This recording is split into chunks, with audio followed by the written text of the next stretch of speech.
आज आपको सुनाऊंगी श्रीनाथ जी की एक दिल को छू लेने वाली बहुत ही प्यारी सी कहानी।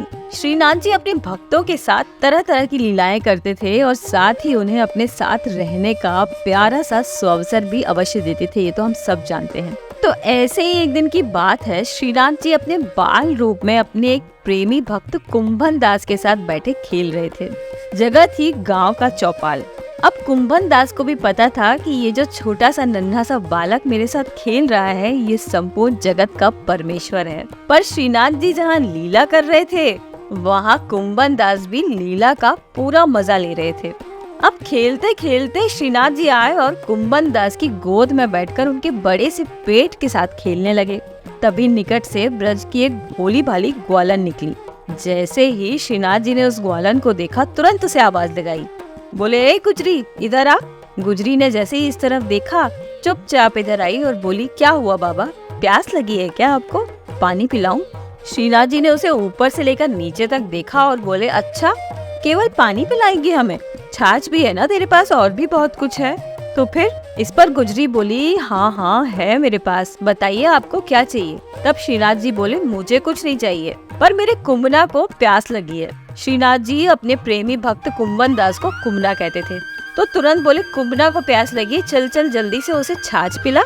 गुजरी मुस्कुराई और बोली, ठीक है पिलाती हूँ छाछ। और वो छाछ निकालकर जैसे ही कुंभन दास को पिलाने लगी, श्रीनाथ जी ने कर दी अपनी शैतानी। क्या किया? उसकी पोटली में से एक रोटी निकाली और झट से छुपा कर रख ली। पर कुंभन दास जी ने तो ये देख लिया। उस समय तो चुपचाप रहे, पर गुजरी जब छाछ पिलाकर चली गई तो उन्होंने फौरन श्रीनाथ जी की आंखों में आंखें डाली और बोले, श्री जी, आपकी चोरी की आदत गई नहीं, आपने उस गरीब की रोटी चुरा ली। श्रीनाथ जी मुस्कुराए और कुंभना से कुछ नहीं बोले। अपनी रोटी को उन्होंने आधी किया। अब आधी रोटी खुद खाने लगे और आधी रोटी कुंभना को देते हुए बोले, आप खाइए तो सही, आपको पता चलेगा रोटी चुराई क्यों है मैंने। कुंभना मुंह फेरते हुए बोले, चोरी का माल आप ही खाइए, मुझे क्या जरूरत पड़ी है चोरी करने की। पूरे जगत के जगन्नाथ मेरे गोद में बैठे हुए हैं, मैं क्यों चोरी का माल खाऊं? इस पर श्री जी बोले, अरे बाबा, इसे चखिए तो सही।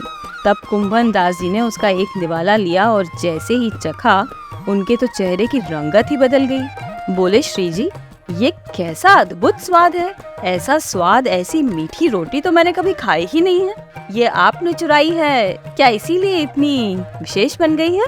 तब श्री जी बोले, नहीं बाबा, क्योंकि ये विशेष है इसीलिए मैंने चुराई है। और तब कुंभन दास जी बोले, कैसे है ये इतनी खास, अब बताइए भी सही। तब श्री जी बोले, अरे कुंभन, बात दरअसल ये है कि ये गुजरी जब रोटी बनाती है ना, तो रोटी बेलते बेलते बस मेरा ही नाम लेती रहती है और इसके मन में बस एक ही बात चलती रहती है कि काश ये प्यार से बनाई हुई रोटी मैं अपने श्रीनाथ जी को खिला पाती, पर गरीब है, रोटी में मक्खन भी नहीं लगा पाती। तो ये सोचकर कभी मेरे मंदिर नहीं आती मुझे रोटी चढ़ाने के लिए कि ये रूखी सूखी रोटी मैं कैसे चढ़ाऊं अपने श्री को। अब आप ही बताओ, क्या करूं मैं, कैसे इसकी इतनी प्यारी, इतनी मीठी और इतने भाव से भरी रोटी को ठुकरा दूं? वो तो चढ़ाने से रही, तो मुझे चुराकर ही खानी पड़ती है। कुंभक ने जैसे ही सारी बातें सुनी, तुरंत खुश होकर श्री के ललाट पर एक चुंबन देते हुए बोले, हे प्रभु, आपकी लीला भी अपरंपार है।